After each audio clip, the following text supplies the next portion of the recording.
The minimum price for taking a stranded woman to a telephone was $400. The 1980s were a good decade for Michael Douglas. He had Romancing the Stone and its sequel. He was in The War of the Roses. He made Fatal Attraction, a picture we may never forget. Of course, he was also the man who pulled off the line that vilified the free market in 1987's Wall Street. Greed, for lack of a better word, is good. Greed is right. Greed works. Michael Douglas did really well in the 1980s, and of course that's when Ronald Reagan served in office. That doesn't necessarily qualify him to play Reagan, however. Douglas, who's older and grayer now, is reportedly going to play former President Ronald Reagan. It will be a part of a forthcoming film called Reyjavik. Michael Douglas may not look like Ronald Reagan, but well, maybe the makeup department can help that out. The movie is supposed to be about the historic meeting between Ronald Reagan and Mikhail Gorbachev in 1986 in Reyjavik, Iceland. Basically, what happened there was we were negotiating the first ever nuclear arms reductions in history.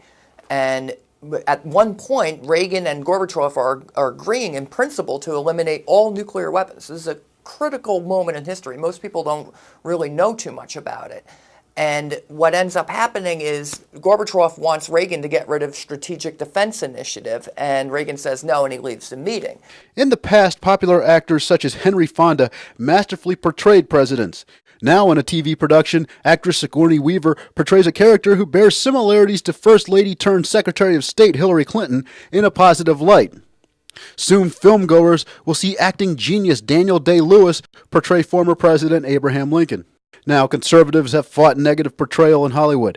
President Ronald Reagan supporters protested a 2004 TV movie, The Reagans. Due to the protest, CBS never aired the film. So Will Douglas, who prospered during the Reagan years, worked to portray Reagan well in this film. Now, a few ways you might know if this movie is biased or not. Will they give any credit to Reagan's first term that made meetings like Reyjavik even possible? Will they make known the fact that Reagan actually offered the Strategic Defense Initiative to Gorbachev as a part of the deal he was attempting to negotiate?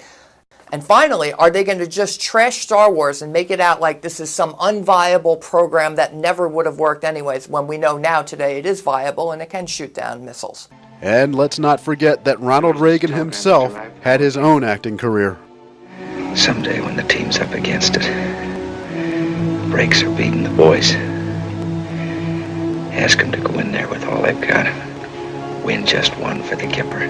Michael Douglas is no stranger to a challenge. He's recently battled cancer. There's no doubt this is a challenging role for him, and he likely knows he has to keep Reagan's fans happy. Reporting from Washington, Frank McCaffrey.